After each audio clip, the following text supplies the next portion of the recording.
warahmatullahi wabarakatuh. Waalaikumsalam warahmatullahi wabarakatuh. Alhamdulillahi rabbil alamin. Wabihi nasta'in ala umurid dunya waddin. Wassalatu wassalamu ala asyrafil anbiya'i wal mursalin. Sayyidina wa maulana Muhammadin wa ala alihi wa sahbihi wa man tabi'ahum ila yaumiddin. Amma ba'd. Yang terhormat Bapak Rektor Institut Pesantren Matholiul Falah Kiai Haji Abdul Ghaffar Razin MID. Yang kami hormati para seluruh jajaran panitia KKN MDR Institut Pesantren Matholiul Falah. Yang kami hormati Bapak Ibu dosen pembimbing lapangan KKN MDR Institut Pesantren Matholiul Falah. Yang kami hormati Ibu Tutik Nurul Jannah MH selaku narasumber pada acara siang hari ini. Serta segenap peserta KKN MDR Institut Pesantren Matholiul Falah 2020, dan tak lupa para pemirsa yang kami tunggu-tunggu partisipasi aktif pada ngaji daring siang hari ini. Pertama-tama, marilah kita panjatkan puja dan puji syukur kehadirat Allah Subhanahu wa Ta'ala yang mana telah memberikan kita kesehatan serta kesempatan untuk mengikuti kegiatan kita, yakni ngaji daring. Sholawat serta salam, marilah kita haturkan kepada junjungan kita Nabi Agung Muhammad Sallallahu Alaihi Wasallam yang mana kita nantikan syafaatnya kelak di yaumil qiyamah. Baiklah teman-teman Astagina, pada kegiatan ngaji daring siang hari ini, kelompok KKN MDR Astagina ingin sedikit berbincang tentang tema kita, yakni peran dunia pendidikan dalam menggerakkan ekonomi kreatif di era new normal. Sengaja memang tema ini kami angkat untuk diperbincangkan, karena menurut kami ini sesuai dengan problem-problem yang sedang dialami oleh sebagian masyarakat besar, baik di sekitar Pati maupun di luar Pati, yang terdampak penurunan ekonomi sebab pandemi COVID-19. Bahkan tidak sedikit dari masyarakat yang sampai menggulung usaha mereka, sebab tidak adanya edukasi dari petinggi-petinggi negara maupun solusi untuk menangani problem tersebut. Oleh karena itu, dengan diangkatnya tema ini, kami berharap pemirsa serta masyarakat semuanya bisa belajar lebih untuk memajukan atau mengelola ekonomi mereka yang mana dulunya down, sekarang bisa up lagi. Mungkin dari contohnya dari penjualan online, penjualan offline menjadi penjualan online, seperti itu. Selanjutnya, pada ngaji daring siang hari ini akan dihadiri oleh narasumber kita, yakni Ibu Tutik Nurul Jannah. Selamat siang Ibu Tutik. Selamat siang, Mbak. Terima kasih.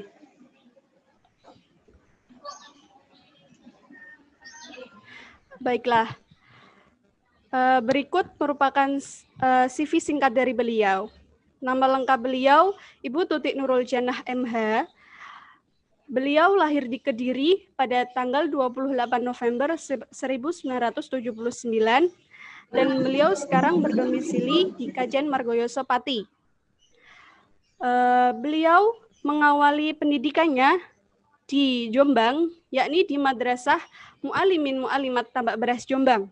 Kemudian dilanjutkan di UIN Sunan Kalijaga Yogyakarta, dan terakhir di Magister Ilmu Hukum Universitas Diponegoro Semarang.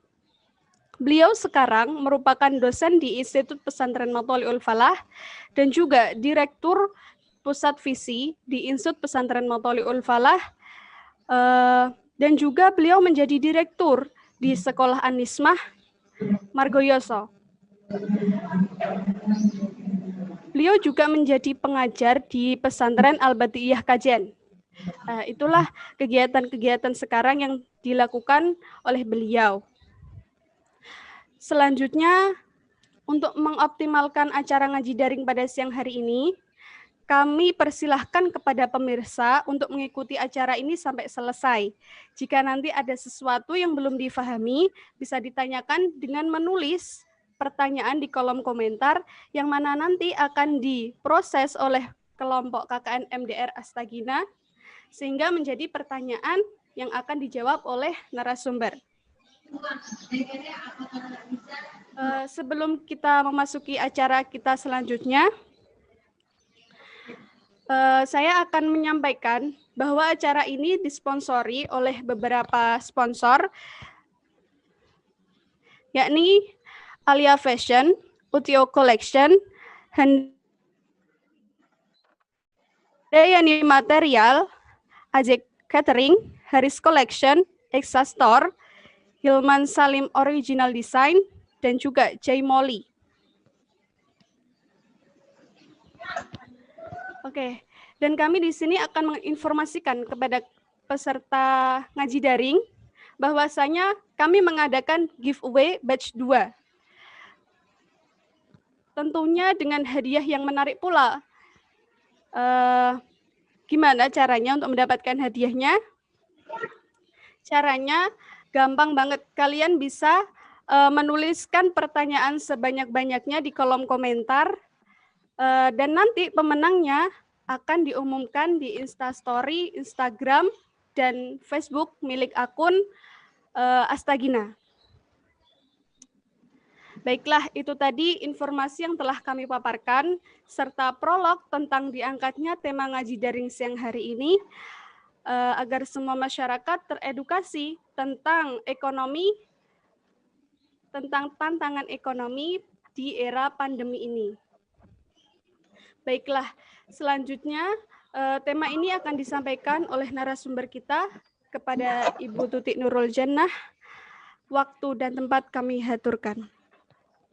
Baik, terima kasih. Assalamualaikum warahmatullahi wabarakatuh. Alhamdulillahirabbil alamin, wassalatu wassalamu ala asyrafil anbiya'i wal mursalin Sayyidina wa maulana Muhammadin wa ala alihi wa ashabi ajma'in, amma ba'du. Sebelum dimulai, saya ingin memastikan dulu apakah suara saya cukup jelas? Jelas, Ibu. Oke, baik. Terima kasih. Yang saya hormati Rektor Institut Pesantren Matholiqul Falah serta jajarannya, Jelas, Bu. segenap panitia KKN dari panitia Astagina dan semua yang mengikuti pengajian daring hari ini.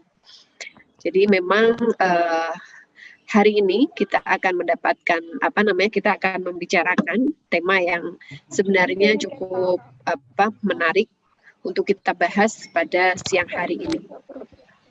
Sebelum saya mulai, saya akan share screen dulu dari materi saya pada siang hari ini. Jadi materi ngaji daring kita hari ini adalah peran dunia pendidikan dalam menggerakkan ekonomi kreatif di era new normal. Jadi kenapa ini dinamakan ngaji daring begitu? Karena memang kita memaknai yang namanya ngaji itu tidak hanya dengan mengkaji kitab, tetapi ngaji juga kita maknai sebagai proses belajar begitu.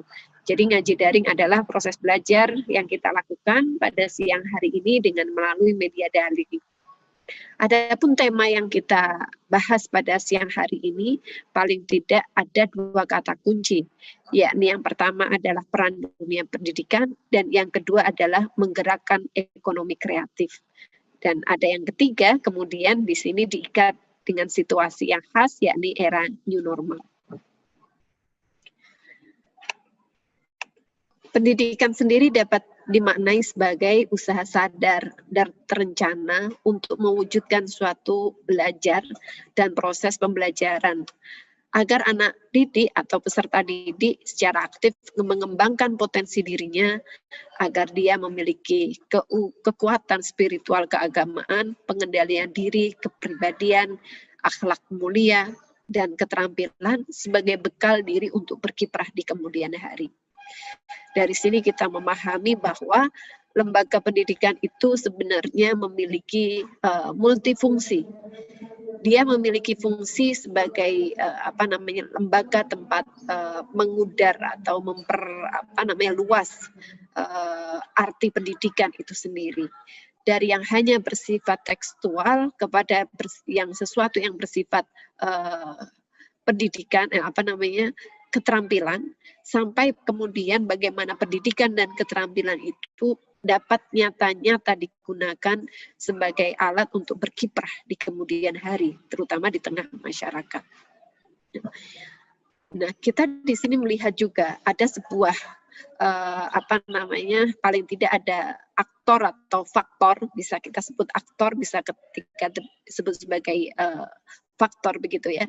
Paling tidak ada tiga faktor utama yang sangat mempengaruhi dan menjadi pondasi lembaga pendidikan atau dunia kependidikan. Yang pertama adalah dari keluarga, dari lembaga pendidikan itu sendiri maupun lingkungan. Sehingga ketiga hal ini nantinya yang akan kita sebut sebagai dunia pendidikan. Jadi keluarga, kemudian lembaga pendidikan. Di dalam lembaga pendidikan nanti di dalamnya ada anak didik, ada guru dan sebagainya.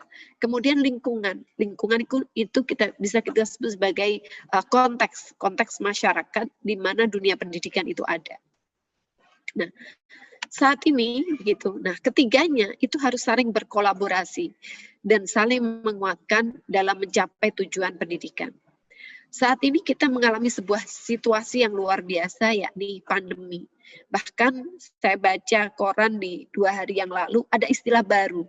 Kalau dulu ada wabah itu kalau mengenai suatu daerah menjadi endemi jika bersifat global, seperti saat ini disebut sebagai pandemi. Lalu ini ada istilah satu lagi, sindemi. Nah, ini yang lebih kuat dibanding pandemi yang pernah ada. Nah, itu artinya apa? Artinya bahwa dunia medis dan dunia secara umum itu melihat pandemi ini modelnya atau sifatnya itu belum pernah terjadi. Dalam penelitian sejarah itu belum pernah terjadi sebelumnya, di mana suatu wilayah misalkan merasa suatu pandemi itu sudah berakhir, tapi ternyata ada gelombang 2, ada gelombang 3. Nah, ini beberapa daerah saya baca seperti itu, baik saya baca secara resmi di media maupun dari informasi-informasi orang-orang yang berada di daerah tersebut. Misalkan kita melihat, misalkan ada di Mesir, ada di Brazil, ada di Cina, begitu kan ya. Ada gelombang kedua ketika pandemi pertama dianggap sudah selesai di daerah tersebut. Nah, ini yang disebut kemudian memunculkan istilah baru tadi. Nah, dalam saat seperti ini, maka kolaborasi dari faktor-faktor atau aktor-aktor yang terlibat di dalam dunia pendidikan ini menjadi bertambah kuat seharusnya. Jadi kalau kita itu diibaratkan ketika memiliki musuh bersama, begitu kan, maka kita hanya bisa menghadapinya dengan persatuan. Dalam konteks ini kemudian bagaimana kolaborasi antara keluarga, antara lembaga pendidikan, dan antara masyarakat ini menemukan titik temunya. Karena tanpa kolaborasi dan tanpa saling menguatkan ini, maka kita akan terus-menerus menghadapi pandemi yang tidak selesai-selesai. Nah, kemudian apa yang menjadi tantangan utama bagi dunia pendidikan ya, saat situasi diliputi pandemi? Maka pandemi berdampak pada sisi semua kehidupan manusia, termasuk nanti adalah di dalamnya tentang pendidikan dan ekonomi. Dunia pendidikan terdampak, ekonomi juga terdampak. Nah, bagaimana kemudian tantangan berikutnya dunia pendidikan dapat memerankan dirinya secara efektif agar bisa ikut menggerakkan ekonomi. Karena dua-duanya sebenarnya terdampak dan saling berkelindan, artinya tidak bisa dipisahkan. Dunia pendidikan dalam hal ini kemudian kondisi yang mengharuskan semua orang untuk menyesuaikan diri di sini, termasuk dunia pendidikan dan dunia ekonomi, maka penyesuaian diri itu menjadi kesemestian. Memang tidak mudah bagi siapa saja. Bagi pengelola lembaga pendidikan, bagi anak didik, bagi guru, bagi lembaga, tidak mudah. Demikian juga bagi pelaku ekonomi, bagi pedagang, bagi bagi mungkin perbankan, koperasi, dan semuanya ini mengalami tantangan yang mengharuskan dia menyesuaikan diri. Misalkan sekolah sebagai lembaga pendidikan itu juga dia dituntut untuk bisa memanage, mengatur proses belajar mengajar sehingga itu proses belajar mengajar bisa produktif gitu dan bisa mengeluarkan ide-ide kreatif. Guru yang terlibat secara profesional maupun secara individual, saya katakan secara profesional karena itu menyangkut profesinya, maka dia harus beradaptasi, tetapi dia juga sebenarnya memiliki masalah-masalah individual yang juga mengharuskan dia beradaptasi. Kemudian orang tua dan keluarga. Orang tua dan keluarga sebagai pendamping anak, dia harus beradaptasi terhadap sistem pembelajaran yang ada.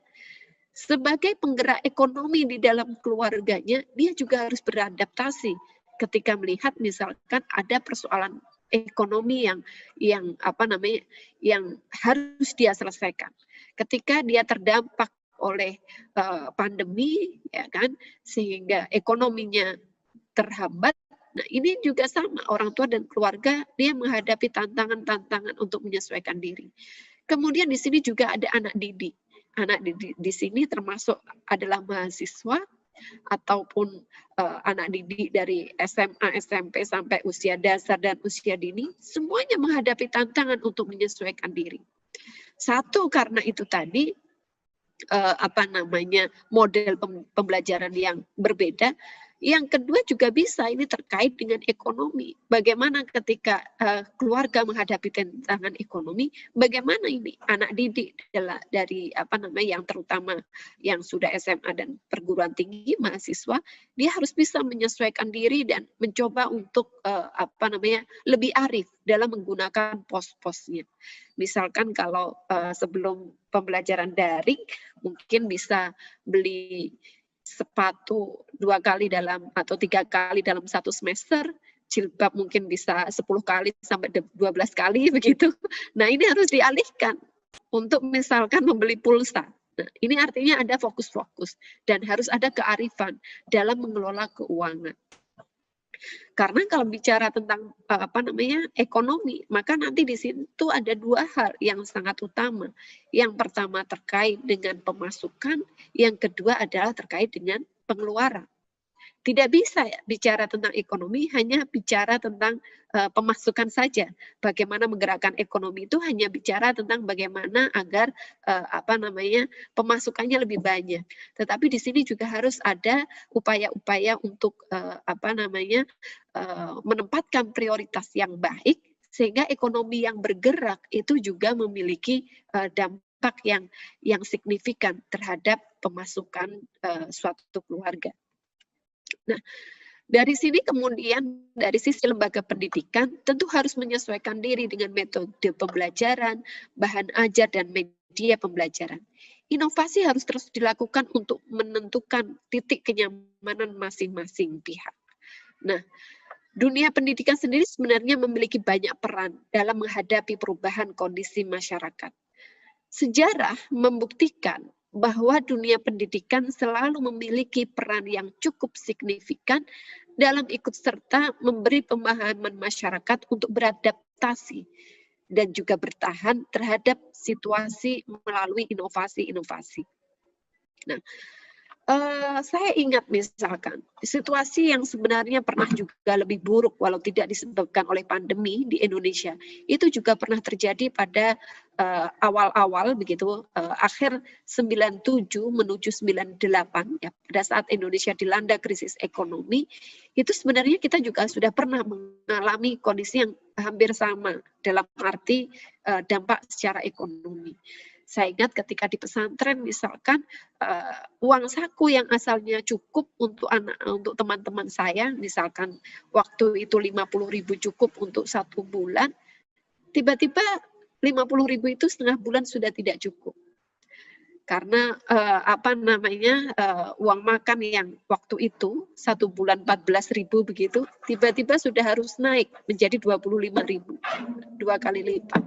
Nah, ini karena harga yang kemudian melonjak tinggi karena sedikitnya tersedianya barang. Kalau saya pernah merasakan yang seperti itu, sehingga kemudian beberapa teman terpaksa tidak bisa melanjutkan mondok dan sebagainya. Nah, ini sebenarnya hal-hal seperti ini sudah kita lalui, dan saya melihat bahwa ada peran signifikan lembaga pendidikan itu untuk ikut serta. Yakni yang terutama nanti adalah bagaimana dalam menggerakkan ekonomi, ini peran dunia pendidikan itu apa? Yang pertama adalah bagaimana lembaga pendidikan itu, ya, atau dunia pendidikan, saya sebutnya dunia pendidikan, bukan sekedar lembaga pendidikan, karena kalau lembaga pendidikan nanti kita hanya akan terjebak pada lembaganya, tetapi kalau dunia pendidikan berarti semua orang yang masuk sebagai stakeholder di dalam dunia pendidikan, termasuk alumni dan sebagainya, jaringan-jaringannya, itu masuk ke dalamnya. Nah, dalam hal menggerakkan ekonomi, dunia pendidikan memiliki peran signifikan. Dalam hal yang pertama adalah bagaimana dunia pendidikan ini bisa menjadi inspirasi dalam inovasi usaha. Jadi kita lihat misalkan di perguruan tinggi atau di SMA atau di SMP, itu kan sekarang hampir semua pembelajaran itu harus menggunakan media-media online. Dari proses belajar itu kemudian kita mau tidak mau harus belajar tentang aplikasi-aplikasi, bagaimana membuat video, bagaimana kemudian agar proses belajar itu bisa disampaikan lebih baik. Nah, ini kan dunia pendidikan perlu melakukan inovasi. Nah, inovasi yang dilakukan ini diharapkan bisa menjadi inspirasi. Ketika mahasiswa kemudian terbiasa untuk disuruh untuk misalkan dalam KKN ini ya, disuruh untuk membuat flyer, membuat video, membuat PIM, begitu kan, untuk mempromosikan programnya, maka diharapkan apa yang didapatkan di lembaga pendidikan ini pada akhirnya bisa menjadi inovasi ketika dia memiliki usaha tertentu. Atau misalkan di dalam KKN, ini proses KKN misalkan, itu kan ada pembelajaran di awal untuk memetakan masalah. Jadi proses memetakan masalah, membuat program, sampai menentukan programnya, dan bagaimana membuat promosi programnya, kampanye programnya melalui flyer. Nah, cara yang sama ini sangat bisa digunakan dalam usaha, di dalam menggerakkan ekonomi kreatif. Jadi misalkan kita saat ini melihat, misalkan ada orang awalnya adalah membuka toko baju. Ternyata orang sudah malas keluar karena orang mesti pakai masker, mesti pakai hand sanitizer, pulang-pulang ke rumah mesti mandi dulu begitu. Sehingga itu ribet. Nah, itu yang pertama. Dia harus bisa memetakan masalah di sini. Oh, masalahnya apa? Masalahnya orang ribet keluar. Berarti apa yang harus dia lakukan? Oh, berarti dia selain offline harus bisa menyediakan layanan online. Bagaimana layanan online sehingga itu menarik dan diketahui banyak orang? Oh, saya harus punya fanpage misalkan, atau punya YouTube channel, punya IG yang itu kita gunakan untuk promosi. Nah, sebagaimana dalam KKN misalkan, di situ diminta untuk secara memiliki timing yang bagus untuk mengupload flyer. Maka itu juga sangat bisa digunakan untuk inspirasi begitu di dalam dunia usaha. Bagaimana membuat timing yang bagus sehingga promosi itu bisa mengenang. Ini yang pertama. Jadi ini dunia pendidikan bagaimana bisa ikut menggerakkan itu tadi. Yang pertama adalah menjadi inspirasi. Yang kedua yang sangat penting di sini, peran dunia pendidikan dalam menggerakkan ekonomi masyarakat, terutama di era pandemi atau di era new normal ini, itu adalah bagaimana lembaga pendidikan ini bisa menjadi salah satu pembuka jaringan. Jaringan ekonomi baik antar teman, sesama guru atau karyawan, antar wali murid, begitu, atau mungkin orang-orang yang secara tidak langsung terhubung dengan lembaga pendidikan itu atau dengan dunia pendidikan itu.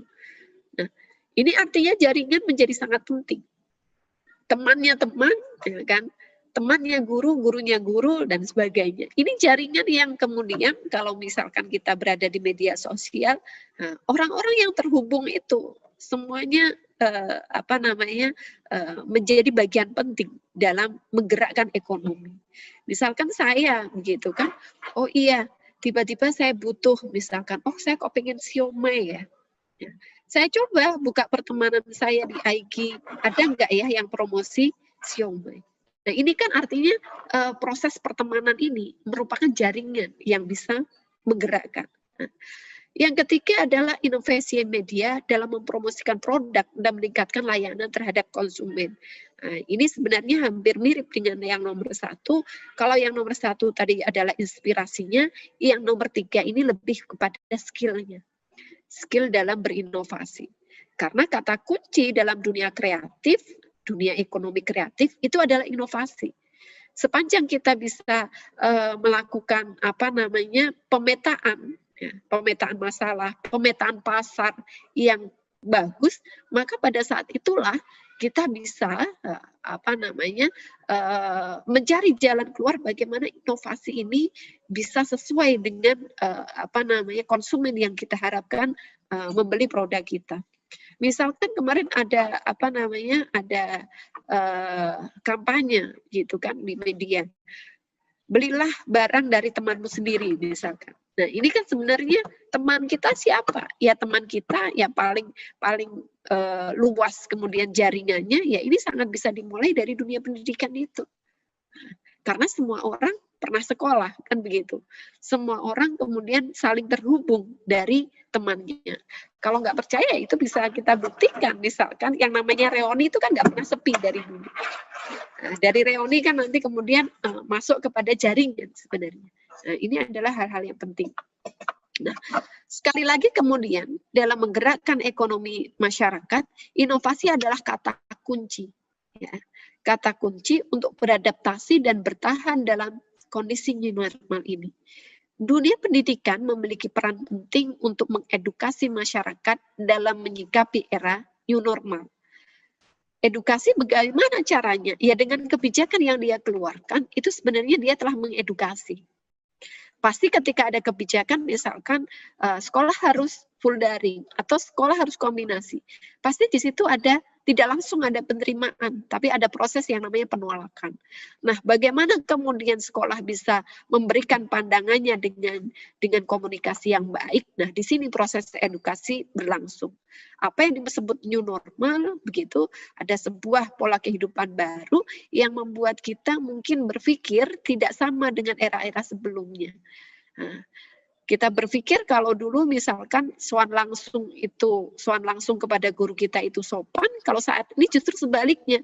Sowan langsung yang itu membahayakan kesehatan guru kita, itu berarti tidak sopan. Nah, begitu kan. Itu karena ada aturan-aturan baru di era new normal. Nah, aturan-aturan semacam ini dengan memakai masker, cuci tangan dan sebagainya, itu social distance gitu. Nah, ini bagian dari edukasi penting. Termasuk menyikapi oleh normal, ya, pemetaan masalah, dari situlah nanti keluar yang namanya kebutuhan adaptasi melalui inovasi. Dunia pendidikan juga memiliki peran penting dalam menginspirasi masyarakat dalam berinovasi serta menggerakkan jaringannya guna menggerakkan ekonomi masyarakat. Kurang lebih demikian dari saya mengenai peran dunia pendidikan dalam menggerakkan ekonomi kreatif gitu di era new normal. Baik Mbak, saya kembalikan kepada host atau moderator pada siang hari ini.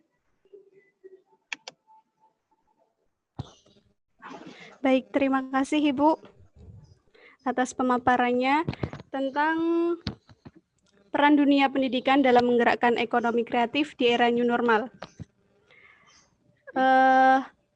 Kami infokan kembali kepada pemirsa untuk menulis pertanyaan di kolom komentar, baik di live Facebook maupun di live YouTube kami.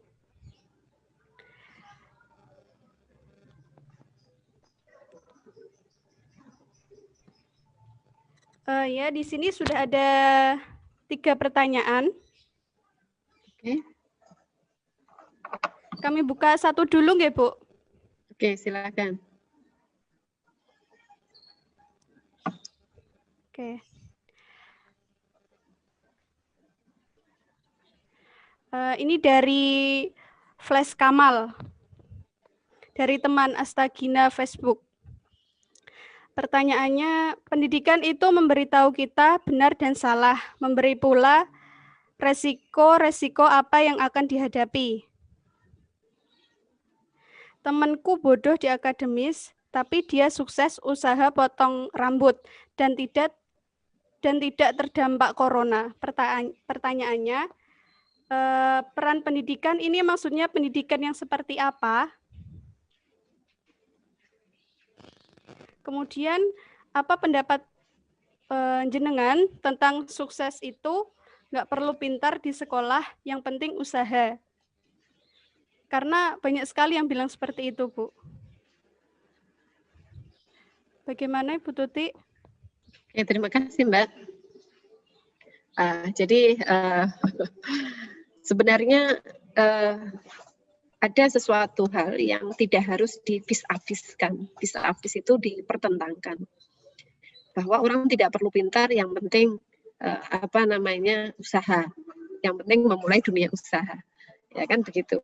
Selalu itu kemudian ada perumpamaan, misalkan kayak siapa begitu ya, Thomas Alva Edison tidak lulus sekolah tapi mempengaruhi dunia begitu. Nah, pertanyaannya kemudian kalau Saman kira-kira bagaimana begitu? Jangan-jangan Saman tidak dua-duanya. Jadi gitu loh. Maksud saya begini. Kita juga harus bijak dalam menyikapi diri kita sendiri.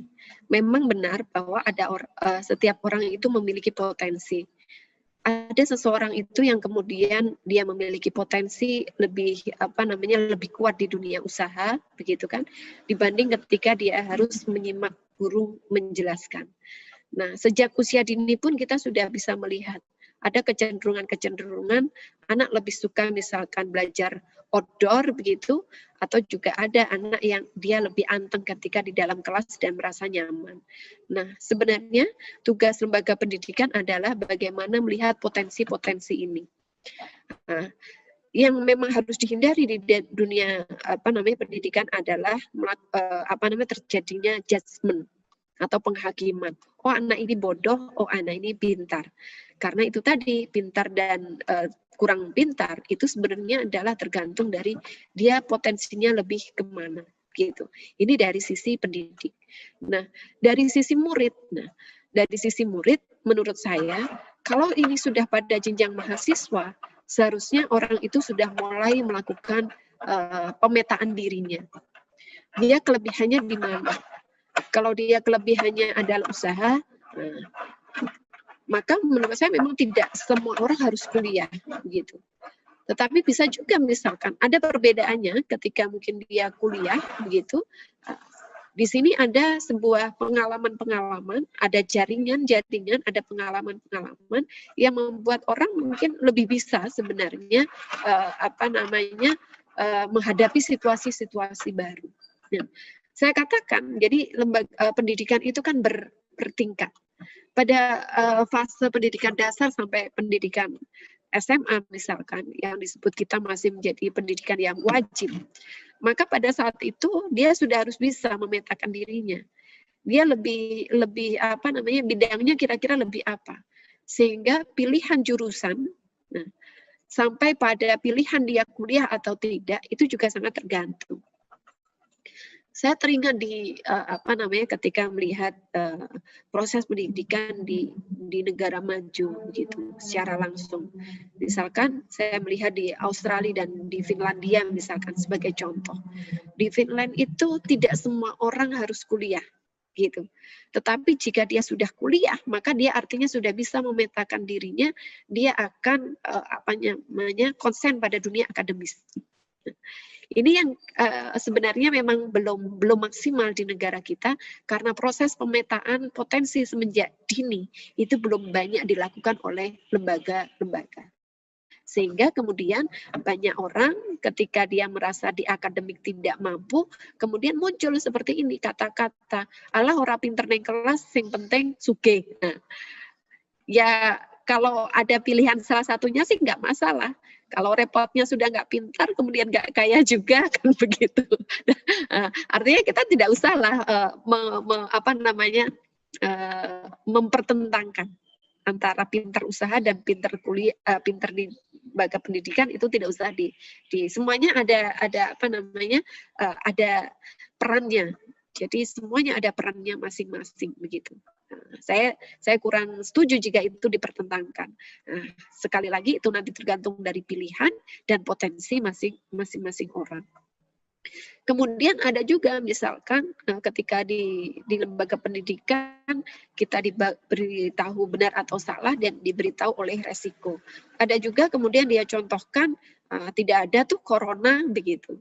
Nah, saya memang tidak pada perdebatan orang setuju corona atau tidak. Karena perdebatan ini sudah seperti agama. Ya kan, ada yang betul-betul percaya, ada yang tidak percaya. Yang percaya tidak bisa dipaksa untuk tidak percaya, yang tidak percaya tidak bisa dipaksa untuk percaya. Jadi ini soal keimanan seseorang begitu pada apa yang diyakini. Saya tidak pada perdebatan itu. Nah, bahwa perguruan tinggi kita memilih untuk bersikap hati-hati, menurut saya itu memang sudah tugas dari lembaga pendidikan. Karena apa? Karena dia menaungi orang yang pro kontra, dan dua-duanya paling tidak harus ada jalan tengah sehingga ketika terjadi resiko lembaga tidak ikut bertanggung jawab atau lembaga tidak menanggung tanggung jawab yang sangat besar terhadap nyawa seseorang. Nah, itu yang harus diperhatikan. Nah, mengenai resiko secara pribadi, menurut saya ya monggo saja. Karena begini, virus ini kalau itu mengenai seseorang dalam artian orang per orang, sebenarnya kan mudah artinya dia sakit satu orang, kalau badannya kuat ya oke, kalau badannya nggak kuat maka dia harus dirawat, begitu kan. Kalau keluarganya mau merawat ya oke, kan begitu. Kalau itu persoalan individual. Tapi kalau sudah menyangkut lembaga seperti perguruan tinggi, pesantren, kan tidak bisa. Karena dia menanggung banyak orang. Nah, itu perbedaannya, resiko yang terkait dengan individu dan resiko yang terkait dengan lembaga. Gitu ya kira-kira. Nah, betul bahwa kita diajari benar salah dan kita diajari untuk menanggung resiko. Nah, itu juga artinya bagaimana kita bagian dari lembaga pendidikan ini atau bagian dari lembaga pendidikan tinggi, intelektual itu, para mahasiswa itu, nah, dia paham perbedaannya resiko secara individual dan resiko secara kelembagaan. Begitu Mbak kurang lebihnya. Baik, saya kembalikan kepada moderator, silakan.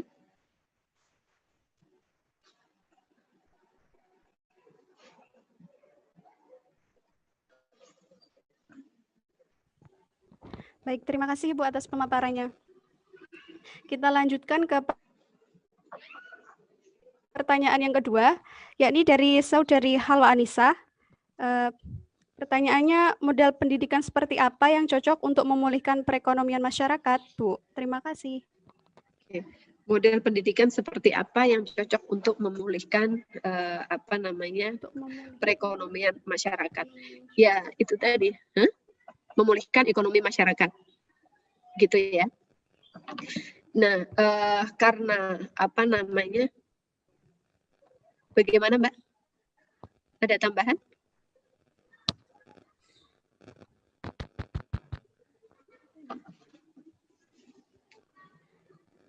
Sudah Bu, itu dulu. Oke, baik. Jadi begini. Inti dari bagaimana kita bisa bertahan terhadap kondisi saat ini itu ya adaptasi dan inovasi.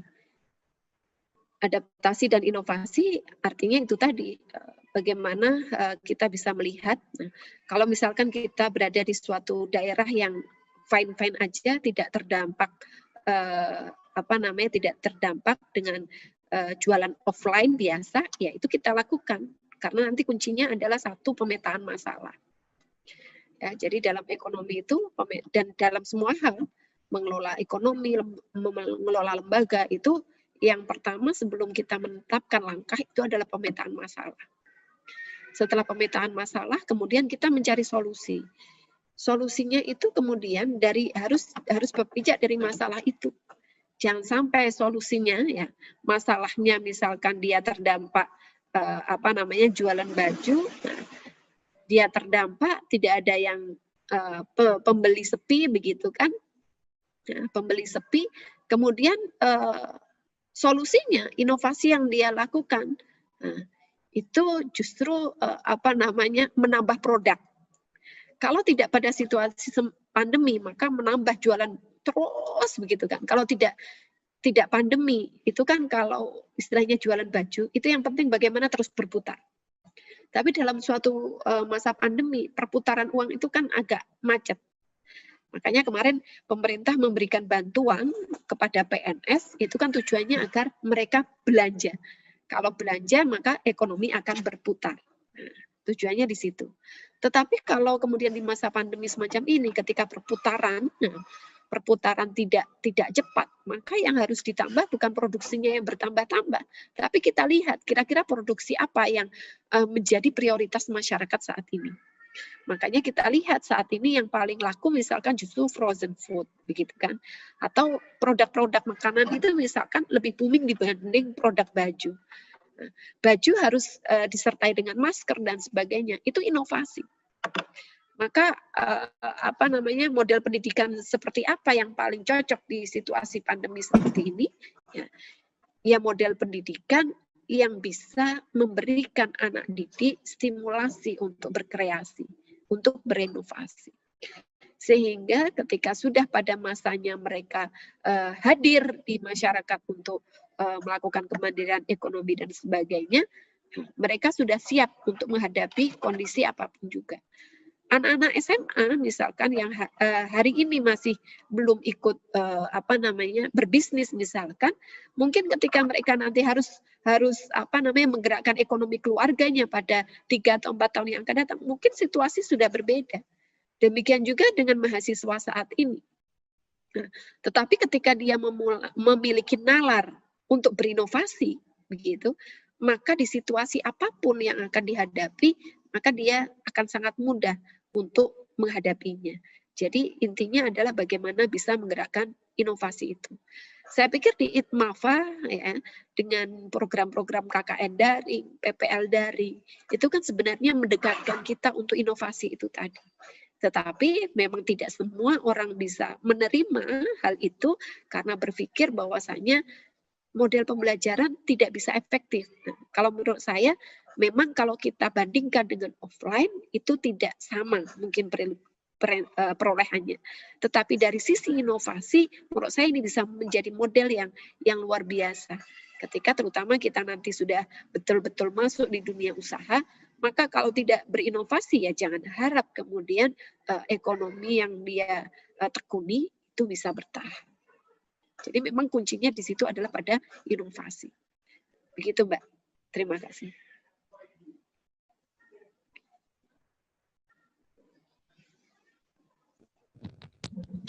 Baik, terima kasih. Mbak Halwa Anissa, tadi sudah pertanyaannya sudah dijawab oleh Ibu Tuti. Model pendidikan seperti apa? Yakni model pendidikan yang bisa memberikan anak didik ilmu untuk berkreasi.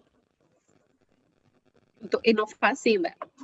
Jadi kuncinya dalam menggerakkan ekonomi ini adalah inovasi. Ya, itulah yang dapat saya tangkap dari penjelasan Ibu Tuti tadi.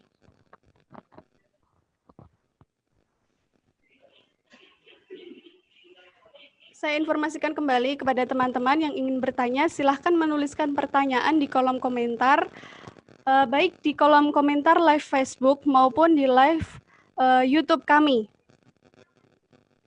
Kami juga mengadakan giveaway batch 2 dengan hadiah-hadiah yang menarik.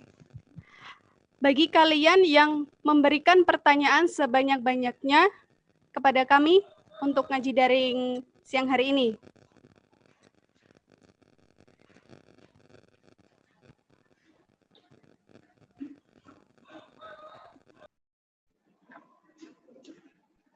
Baik, ada pertanyaan lagi Mbak? Belum?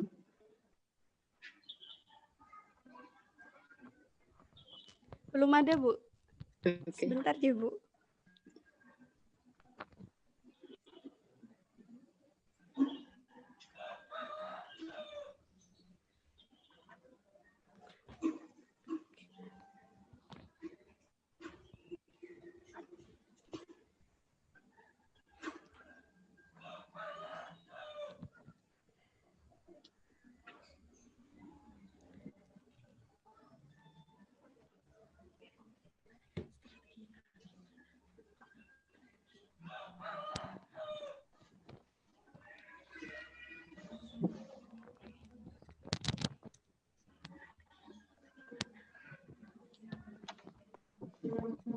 Baik, ini ada pertanyaan, Bu, dari tim KKN sendiri. Oke. Strategi apa yang dapat meningkatkan perekonomian masyarakat di era new normal ini, Bu? Ini kaitannya dengan strategi. Jadi bagaimana strategi meningkatkan ekonomi di era new normal. Jadi di era new normal atau di era pandemi. Jadi pandemi urutannya, pandemi ini menyebabkan kita mengalami kehidupan yang new normal, kan begitu. Jadi karena ada pandemi maka kita diharuskan untuk mengikuti suatu pola kehidupan yang tidak seperti biasanya. Jika biasanya selalu luring begitu kan di luar jaringan, ini kemudian banyak hal yang harus dilakukan secara daring. Nah, strategi ini ya, kalau kita bicara tentang strategi menggerakkan ekonomi atau meningkatkan ekonomi, maka kita juga harus memahami apa kira-kira kelebihan dan kekurangan era new normal. Jadi begitu kan ya. Nah, kalau kita tidak melihat kelebihan dan kekurangannya, maka kita akan sulit di situ bicara tentang strategi. Sebenarnya selain banyak hal yang kita keluhkan terkait dengan era new normal, jika kita mau melihatnya dari sisi positif, sebenarnya banyak juga sisi positifnya. Sisi positifnya adalah bagaimana kita mau tidak mau bergerak untuk memahami teknologi. Sehingga kemudian kalau hal ini bisa kita tangkap secara positif pula, maka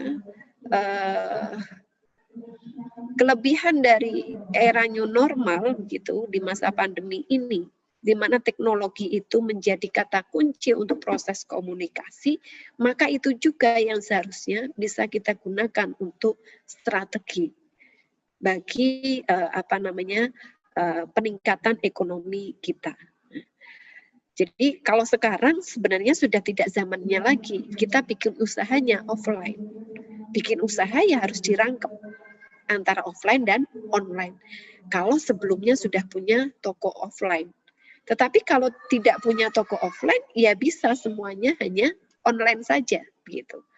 Nah, ini artinya adalah strategi yang bisa kita gunakan bagaimana kita memaksimalkan, begitu, model komunikasi via daring ini, model komunikasi via media sosial, ya kan, di era daring ini, media sosial kan bagian dari daring itu tadi.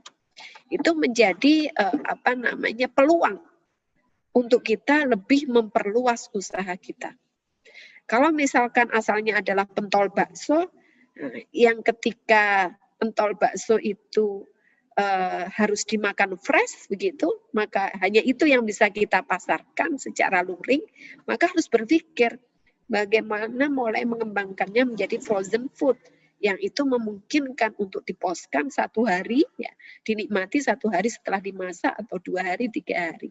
Nah, kalau tidak bisa masak sendiri karena tidak punya peralatan, maka sekarang kita sangat memungkinkan untuk menjadi bagian dari agen-agen frozen food yang lain. Nah, ini artinya strategi. Jadi strateginya adalah menangkap peluang, memaksimalkan komunikasi secara daring ini sebagai strategi begitu utama untuk menggerakkan usaha kita. Nah, sama juga misalkan yang tinggal di sekitar pesantren. Ini merupakan peluang yang luar biasa juga. Nah, kita bisa kemudian misalkan bekerja sama kan dengan pihak-pihak yang dia memiliki memiliki jaringan terhadap media sosial, sehingga bisa juga menawarkan hal-hal yang sekiranya mempermudah para santri yang tidak bisa keluar. Ini saya contohkan misalkan di situasi pandemi kan tetap ada misalkan kebutuhan untuk membuat seragam. Sementara mereka nggak boleh keluar. Terus bagaimana caranya? Ya jaringan melalui media sosial ini. Bagi santri yang di dalam, dia kemudian menjadi terbantu ya kan dengan promosi lewat media sosial. Bagi pelaku usaha, ya ini berarti peluang yang dia bisa maksimalkan sebagai strategi. Jadi satu, meningkatkan strategi untuk berjejaring dan berpromosi di media sosial. Kemudian lebih meningkatkan kapasitas diri untuk mengenali fitur-fitur, sehingga kemudian usahanya itu tidak berhenti begitu saja. Ini saya sendiri mengikuti sedikit demi sedikit misalkan masyarakat di sekitar saya. Jadi mungkin ada beberapa orang sepuh-sepuh yang memang sejak awal berdagang, gitu kan, yang kemudian ada masalah ketika terjadi pandemi. Tentu saja ada penurunan dagangan, omset yang luar biasa. Tetapi pada saat bersamaan saya juga melihat orang-orang muda di masyarakat sekitar saya yang mulai membuka layanan online. Mungkin ada juga yang meneruskan bisnis keluarganya yang kemudian dia inovasikan berupa online tadi, tetapi saya melihat justru ini yang kemudian bisa bertahan. Ya, ini maksud saya adalah strategi bertahan menjadi penting. Nah, satu, memahami bahwa dia harus bisa beradaptasi, yang kedua adalah bagaimana dia menangkap peluang, yang ketiga adalah bagaimana peluang itu digunakan sebesar-besarnya untuk menjadi strategi utama dia untuk berpromosi, mengenalkan dagangannya, menambah followernya, begitu kan ya. Mungkin juga bisa dengan strategi promosinya, misalkan dengan cara meminta beberapa orang yang punya follower banyak untuk endorse. Nah, ini juga saya lihat cukup efektif. Nah, misalkan ini saya yang kemarin lihat itu ya, ada teman saya di Malang. Dia jualan makanan yang sebenarnya makanan itu hanya bisa dikonsumsi oleh orang sekitar Malang saja. Tapi dia pinter caranya, dia mengirimkan makanan itu begitu kan melalui kurir. Ya, ketika ada seorang selebgram asal Jombang gitu, dia kirim makanan itu sehingga yang mempromosikan, walaupun makanan itu hanya bisa dikonsumsi oleh orang Malang saja, tapi ketika dipromosikan oleh selebgram dari Jombang ini dan diketahui oleh orang yang lebih luas, ini kemudian menjadi getok tular. Nah, sehingga dagangannya di sekitar Malang sendiri semakin meningkat. Nah, itu tadi, endorse dari orang-orang yang memiliki banyak follower itu juga menjadi strategi tersendiri, yang itu menurut saya adalah bagian dari inovasi tadi. Begitu Mbak, terima kasih.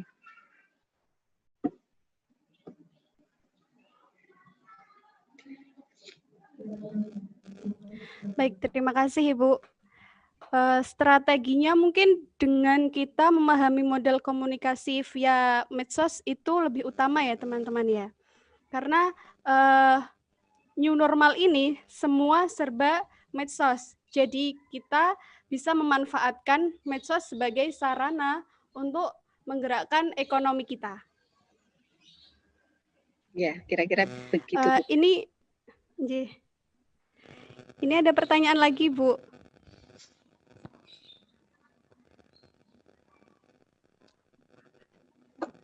Dari Muhammad Habibur Rahman.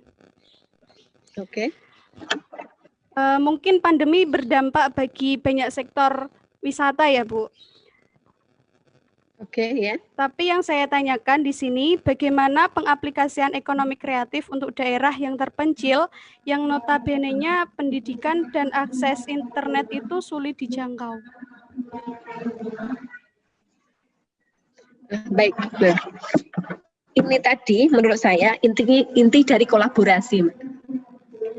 Inti dari kolaborasi, ya. Jadi misalkan saya dulu pernah menjadi DPL KKN di tempat yang jauh ya, jauh. Jadi di tempat yang agak di gunung sana. Tetapi saya heran ketika masuk di sana itu, ternyata begitu, Pak Lurahnya itu sangat kreatif. Jadi Pak Lurahnya ini membuat apa namanya, website desa, membuat IG, membuat FB begitu kan. Nah, dia yang kemudian mempromosikan dagangan dari warga desanya itu. Jadi di situ ada beberapa kelompok tani, ya begitu, kelompok tani yang ketika itu saya mendampingi mahasiswa, gitu kan. Salah satu program yang kita tawarkan waktu itu padahal belum pandemi. Waktu itu belum pandemi. Nah, waktu itu termasuk yang kita tawarkan adalah program legalisasi itu sama packing. Bagaimana membuat packing menarik. Tapi alangkah terkejutnya saya ketika saya muter di situ, ternyata petani-petani ini sudah diorganisir oleh kepala desanya, begitu kan, untuk membuat packing yang baik. Dan setiap Pak Kepala Desa ini turun ke kecamatan, begitu, untuk rapat, dia mengupload itu tadi produk-produk ini. Nah, belakangan saya juga baru tahu ternyata kepala desa ini cukup visioner, sehingga dia juga mengajak beberapa mahasiswa ya dari warga desanya yang ada mahasiswa 2 atau 3, itu ya diajak untuk ini tadi, menggerakkan ekonomi tadi dengan promosi digital itu, padahal itu belum masa pandemi. Belum masanya semuanya daring. Tetapi Pak Kepala Desa ini sudah memiliki visi yang bagus. Bahkan saya waktu itu sempat juga saya baru tahu juga bahwa ternyata produk-produknya selain dipasarkan secara online, nah, itu juga ada juga di Pati itu kan ada sudah ada juga di sana produk-produk, dan bukan hanya kopi, ada keripik telo, ada keripik tales, macam-macam. Jadi menurut saya itu bukan halangan. Sepanjang di desa itu, satu, ada orang yang punya visi bagus untuk meningkatkan atau menggerakkan warga desanya, atau mungkin juga ada seperti itu mahasiswa yang mau datang ke sana begitu untuk menjembatani proses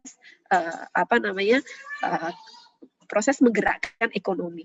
Jadi menurut saya kalau suatu daerah yang masih terbatas seperti itu, mungkin kalau dari dalamnya sendiri tidak ada yang menggerakkan, paling tidak harus ada. Nah, itu nanti tugas mahasiswa di situ. Nah, tadi saya contohkan adalah di era sebelum pandemi. Ternyata sudah ada itu daerah-daerah terpencil yang kemudian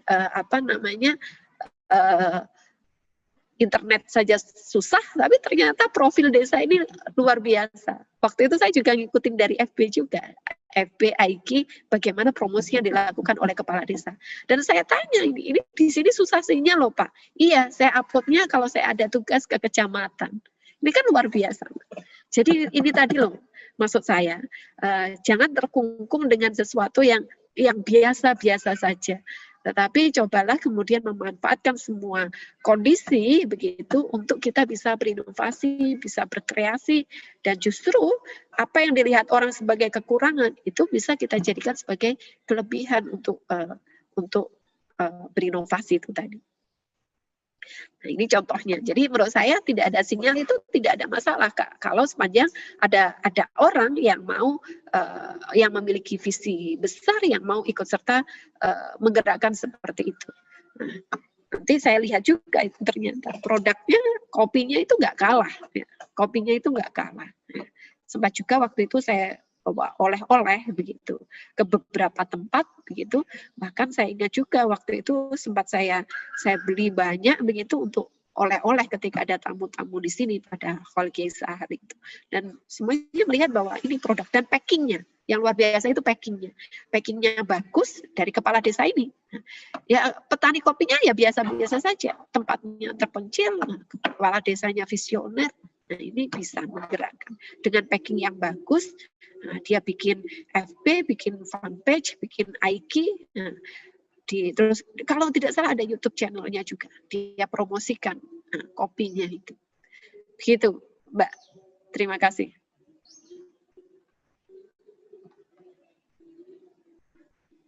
Sudah cukup sampai jam berapa?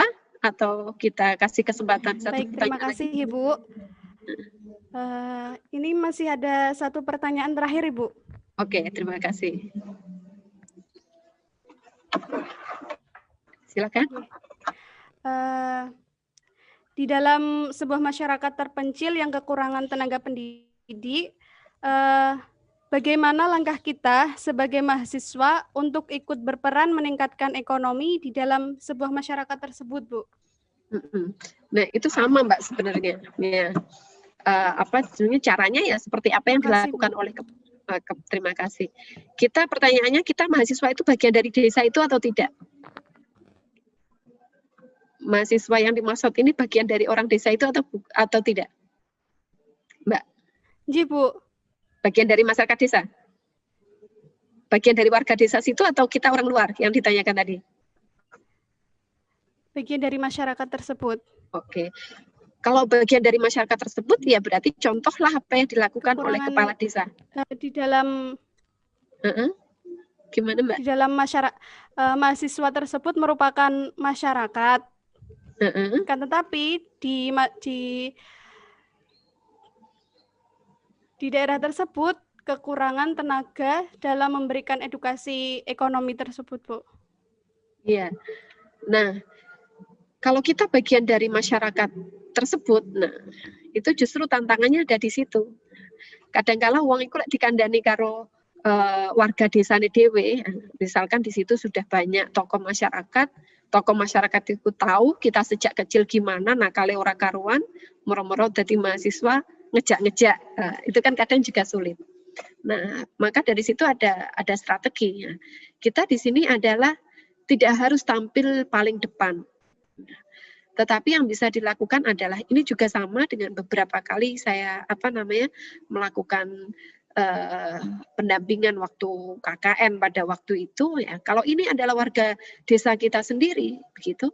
Nah, yang harus dilakukan adalah satu, kita perlu membentuk tim inti. Di dalam desa itu ada berapa orang? Ada berapa orang yang bisa kita ajak kerjasama? 1 orang cukup, 2 orang cukup. Ada 3 tim inti yang kemudian ini kita ajak untuk mengudar persoalan di desa kita. Nah, ini yang disebut sebagai tim inti. Nah, tim inti ini tugasnya adalah satu pemetaan, yang kedua adalah melihat bagaimana hambatan tantangannya serta potensinya, melakukan analisa SWOT gitu kan terhadap desa kita, dan yang berikutnya adalah mencari strategi untuk solusi. Nah, strateginya begitu, kalau sudah tadi analisa SWOT sudah dilakukan, sampai kita pada apa yang harus dilakukan. Nah, kalau sampai pada apa yang harus dilakukan, kita sudah menemukan poin-poin yang harus dilakukan, maka itu sebenarnya pada titik itu kita tidak harus melakukan sendiri semuanya. Tapi tim inti ini tidak boleh pergi, begitu. Artinya ini kan tempat untuk kita saling sharing. Nah, kalau sudah pada harus melakukan strategi, ini saya contohkan ya, misalkan pada kasus kopi tadi. Kita melihat potensi bahwa banyak sekali produksi kopi. Tantangannya adalah, hambatannya adalah tidak ada tenaga pendidik yang cukup untuk memberikan edukasi. Tantangannya adalah misalkan di situ internet tidak ada, tetapi kita semua harus bisa menghadapi tantangan dan hambatan ini. Maka kemudian solusinya adalah bagaimana? Solusinya adalah bagaimana kita bisa dengan meyakinkan para tokoh masyarakat, karena tidak bisa semuanya dikerjakan sendiri kalau di desa, apalagi dengan usia yang masih sangat muda. Di situ kita perlu untuk mendekati 1-2 tokoh, sehingga tokoh-tokoh ini bisa terbuka, open-minded begitu, dengan maksud kita. Nanti kita cukup kemudian memberikan ide-ide, beliau-beliaulah yang kemudian akan kemudian membentuk itu tadi, tim yang tidak kita yang tidak kita memiliki kekuatan untuk mencari tadi. Nah, saya contohkan misalkan dulu pernah juga ketika mendampingi KKN itu di sebuah desa ingin mendirikan yang namanya puskesmas lansia atau posyandu lansia. Yaitu berarti tim intinya itu adalah anak KKN, mengajak 2 orang saja dari warga desa itu, ya kan, untuk mengudar persoalan. Nanti kemudian dari 2 tim inti itu dia yang akan menghubungi, muter ke tokoh-tokoh masyarakat untuk meyakinkan bahwa program ini sangat baik. Nah, nanti kemudian tokoh masyarakat ini yang kemudian memilih orang-orang yang bisa diajak untuk mengedukasi masyarakat. Karena itu tidak cukup kalau kita lakukan sendiri. Nah, makanya saya sangat berharap proses KKN yang semacam ini bisa menjadi bekal bahwa ini adalah dunia baru. Dunia baru ini yang kemudian nanti ke depan bisa sampai gunakan itu tadi untuk mengudar atau membuat analisa SWOT bagi persoalan di kampung sampean, sampai kemudian solusi yang dikeluarkan itu nantinya bisa sampean meminta begitu bantuan dari tokoh-tokoh masyarakat untuk bisa merealisasikan apa yang terbaik bagi kampung kita. Kemaslahatan itu tadi, Mbak. Begitu ya. Jadi tidak semuanya memang harus digerakkan sendiri. Karena kalau sudah pada di masyarakat, ada kalanya kita itu harus paham posisi kita itu di mana. Posisi kita itu sebagai pemilik ide awal yang kemudian bisa mengeksekusi sampai pada dari hulu sampai hilir begitu. Atau sebenarnya kita itu baru mampu beride saja. Kalau baru mampu beride saja, berarti yang kita lakukan adalah mencari teman untuk mengudar ide itu sampai kemudian kita mencoba untuk mendiskusikannya dengan tokoh masyarakat. Nah, dari sini nanti eksekusi itu akan bisa terlaksana. Begitu, Mbak. Itu bagian dari strategi ya. Strategi untuk pemberdayaan masyarakat itu sebenarnya ada tahapan-tahapannya. Nanti tahapan yang terpenting adalah bagaimana kita bisa mengajak aktor-aktor masyarakat untuk bergerak bersama. Jadi tidak harus dilakukan semuanya sendiri oleh diri kita sendiri. Begitu, Mbak.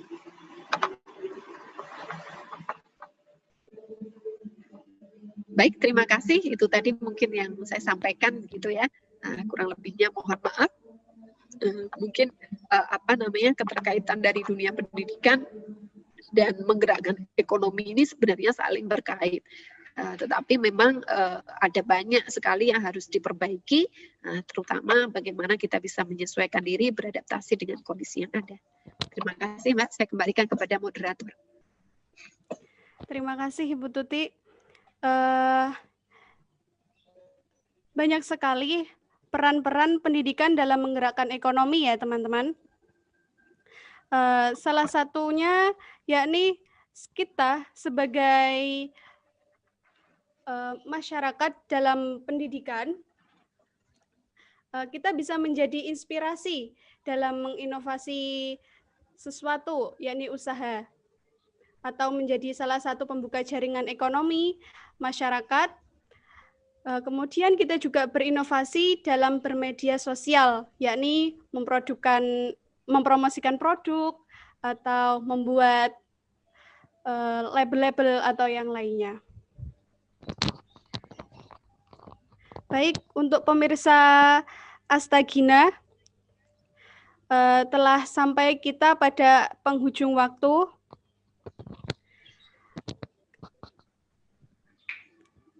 Untuk pemenang giveaway batch 2 ini nanti akan kami umumkan di Instastory Instagram dan juga Facebook milik akun Astagina. Dan kami akhiri ngaji daring kita pada siang hari ini. Saya selaku perwakilan kelompok KKN MDR Astagina mengucapkan banyak terima kasih kepada Ibu Tuti Nurul Jannah yang telah meluangkan waktu dan juga ilmu yang telah disampaikan. Baik, semoga kasih, ilmu yang disampaikan tadi dapat bermanfaat bagi kita semua, nggih, Bu. Amin. Amin, amin ya rabbal alamin.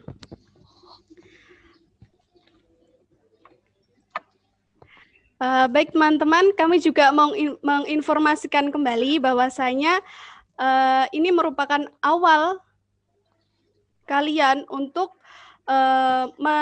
merenovasi usaha-usaha kalian. Setelah ini kami akan mengadakan webinar tentang pelatihan pemasaran online. Dan yang nanti akan dihadiri oleh para ahli dari bidang-bidang pemasaran dan yang lainnya.